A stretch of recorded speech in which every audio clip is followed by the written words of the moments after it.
اگر بیٹا چور بن جائے، ڈکیٹ بن جائے، حکمران بن جائے، ٹھگ بن جائے، بے ایمان بن جائے تو کہتے ہیں معاشرے نے بنایا ہے۔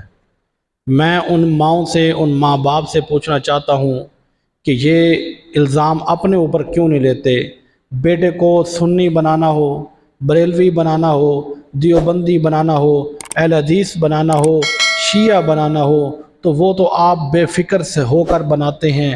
مسجد الگ الگ دکھاتے ہیں، مولوی الگ الگ کا تعارف کرواتے ہیں، کان سے پکڑ کے لے کے جاتے ہیں، تو پر ایماندار بنانے کے لیے معاشرہ ہے، سچا بنانے کے لیے معاشرہ ہے، اس کو اچھا حکمران بنانے کے لیے معاشرہ ہے۔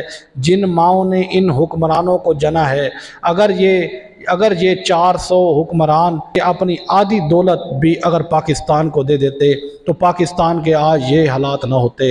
میں ان ماؤں سے کہتا ہوں، خدا کے واسطہ ہاتھ جوڑ کے کہتا ہوں، اب مزید حکمران جننا بند کر دے۔ آپ کے حکمران جنے ہوئے نے غریب کا سانس چھین لیا، غریب کا خون چوس لیا، غریب کے منہ سے نوالا چھین لیا، غریب کے بچوں کا دودھ چھین لیا۔